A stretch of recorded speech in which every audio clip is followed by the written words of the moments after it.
don't understand. Life is so joyful.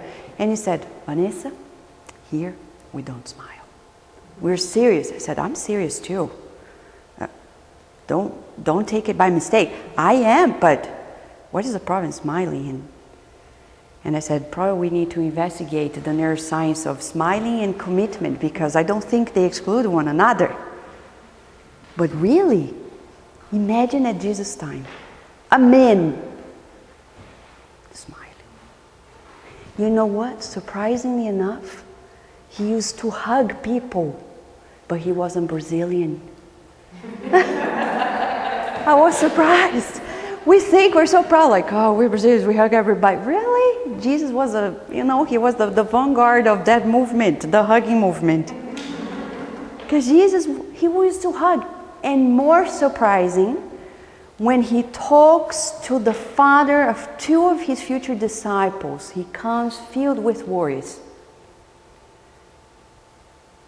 And as Jesus is consoling his heart and explaining, Brother X explains, because he was an elderly man, he felt for him, and he started caressing his head. And his hair comes. And we're like, what? What? At that time. Because if it happens today, imagine President Obama. And we say President Obama because it could be any president of the United States, but the current one. Like doing this, it would be like scandal in the news, right? So we're talking about a whole communication he gave to us. Verbal, non-verbal. And neuroscience nowadays tells us that the therapy in the offices begin with our non-verbal communication. I have been teaching this to my future dentists and the physicians at the University of Maryland. Look, you can have the whole knowledge of your life, give the best prescription treatment plan. But if you don't give a smile, if people don't take you by what you appear, oh yeah, we need to care. The whole thing. And by the way, our posture, our approach, the tone of voice, because he describes the tone of voice of Jesus was adapting to each scenario, and usually he talked with calmness, serenity, but at times, when one of his disciples came to him upset that he didn't teach them how to heal and expel the obsessors, he said, Master, I'm upset. You didn't teach us. You do it, but we don't. And Jesus changes. He looks at him firmly in the eyes and very firmly his tone of voice says, what are you asking? Like we do to our children. Oh, you want an iPad at 5? Are you sure? You don't know what you're talking about. That's a lot of information for your little brain. And little brains need to be careful about exposure because they are full of potential. And Jesus, he was adapting his educational lessons, his therapeutic approach, not only in words, not only his actions, but his posture, his gestures, his tone of voice, his facial expression, beginning always with a smile. So next time we think of Jesus and call him to come to our hearts and heal us, if we don't see him with a smile in the face, he's not Jesus. Because the Jesus we get to know is smiling. Trust us, and he's always like that since he was a child. But what is his main goal when he is called to treat us? Does he want us to be the greatest spiritist speaker of the world? No. Thank God he doesn't. It doesn't matter. Does he want us to be famous? To be millionaires? Are we like Judas, thinking that the day we conquer all presentation to Spiritism, then Spiritism is going to be known?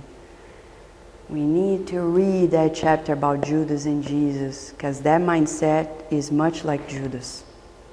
Nothing to do with Jesus. He was the spiritual governor of the planet. Before he incarnated, he was already taking care of us for billions of years. And when he decided to come, he didn't decide to come as the child of Caesar.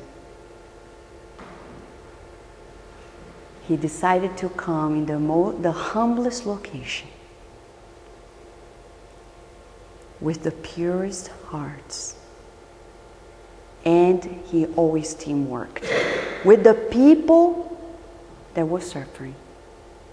That's why he said, I came for those who are suffering. If there are people out there right now who are at the beach and are not here, God bless them, because they think they're good, because one day they will come here. And we better be ready, physically, spiritually, and emotionally. Because if we're not ready, we'll be drained.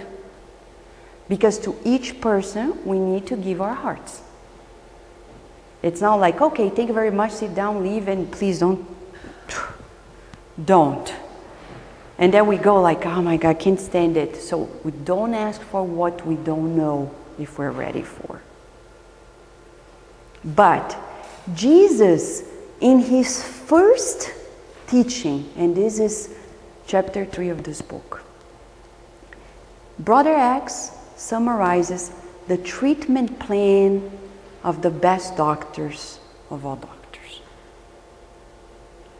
In one passage, when for the first time in his 30s, his first exposure in public, in adulthood, he goes to Jerusalem, like New York today, Paris, other cities like of the nature, São Paulo, Rio de Janeiro could be Rio. And he goes there to the temple of the temples. He doesn't go inside. That's interesting. Brother X said that he stayed outside, seated at the stairs. And here, there were ministers, Hebrew ministers, talking. These, he says, this type of conversation that goes nowhere. And then they observe these men who is very composed, has this elegance, and they are curious about who is that. And they observe he is not from the area because he dresses up like a Galilean. Another lesson, we don't change who we are. We are who we are. He knew those people in Jerusalem, and he didn't pretend to be one of them. He needed to teach them that we need to be who we are, accept ourselves. This is the healing. It comes from that moment.